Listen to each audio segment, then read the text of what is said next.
परीलोक, जिसे परिस्तान कहते हैं, जादू और खूबसूरती से भरी हुई जगह थी। वहां हर परी की अपनी खासियत थी, लेकिन ऐनक वाली परी, जिसका नाम सहर था, दूसरों से अलग थी। उसकी जादुई ऐनक उसे वो सब दिखाती थी जो आम आंखों से नहीं दिखता, राज, खतरों की आहट और छिपी हुई सच्चाई। एक दिन सहर परिस्तान की झील के किनारे बैठी थी। उसने अपनी जादुई ऐनक से इंसानों की दुनिया देखने की कोशिश की। तभी उसकी ऐनक में एक चमचमाता हुआ सफेद संगमरमर का महल दिखाई दिया। यह था ताजमहल, भारत का मशहूर स्मारक। सहर इसे देखकर चकित रह गई और उसने सोचा, मुझे इसे करीब से देखना चाहिए। सहर ने अपने सुनहरे पंख फैलाए और उड़कर इंसानों की दुनिया की ओर चल दी। जंगल, पहाड़ और नदियों को पार करते हुए वह भारत के आगरा शहर पहुंच गई। उसने हवा में उड़ते हुए ताजमहल को देखा। सफेद संगमरमर से बनी ये इमारत चमक रही थी। चारों ओर हरे भरे बगीचे थे और पास में यमुना नदी बह रही थी। सहर ने ताजमहल की ओर उड़ान भरी और जमीन पर उतरी। वह इसके अद्भुत वास्तुशिल्प और शिल्पकारी को देखकर हैरान थी। ताजमहल की खूबसूरती को देखते हुए सहर ने अपनी जादुई ऐनक पहनी। अचानक उसे अंदर से एक हल्की चमकती हुई रोशनी दिखाई दी, जो किसी और को नजर नहीं आ रही थी।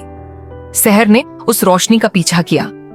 वह रोशनी उसे एक गुप्त तहखाने की ओर ले गई। नीचे पहुंचकर उसने देखा कि वहां एक पुराना और बड़ा ताला पड़ा हुआ था, जो हल्की रोशनी से चमक रहा था। सहर ने जैसे ही उस ताले को छुआ, पूरे तहखाने में जोरदार आवाज गूंजी। अचानक एक भयानक जिन्न धुएं और आग के गुब्बार के साथ बाहर आ गया। जिन्न ने अपनी बड़ी बड़ी लाल आंखों से सहर को देखा और गुस्से में गरजते हुए कहा, कौन है जिसने मुझे आजाद किया? मैं यहाँ 300 सालों से कैद था। सहर ने डर को छिपाते हुए पूछा, तुम यहाँ क्यों कैद थे? जिन्न, जिसका नाम झरकान था, ने जवाब दिया, मुझे एक जादूगर ने धोखे से यहाँ कैद कर दिया था, क्योंकि मैंने उसके गलत जादू के खिलाफ बगावत की थी। लेकिन अब मैं आजाद हूं और मैं अपनी सारी ताकत वापस लेकर इस दुनिया पर राज करूंगा। सहर जानती थी कि जिन्न को रोकना आसान नहीं होगा। उसने अपनी ऐनक का सहारा लिया और जिन्न की कमजोरी ढूंढने की कोशिश की।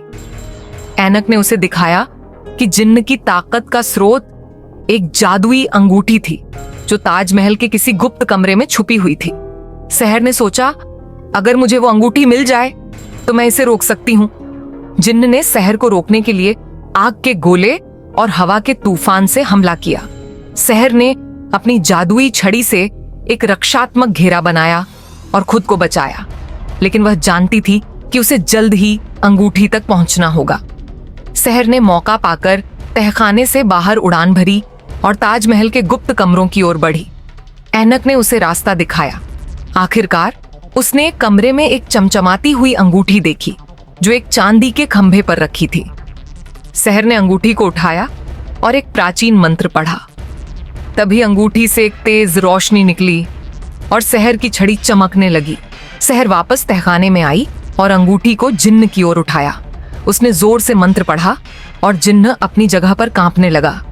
उसकी आग धीमी पड़ने लगी और वह वापस उसी ताले में कैद हो गया। ताला खुद ब खुद बंद हो गया और तहखाने में शांति छा गई। सहर ने ताजमहल से बाहर कदम रखा। वह ताजमहल की खूबसूरती को देखकर मुस्कुराई और सोचने लगी, इस जगह ने मुझे कितना कुछ सिखाया।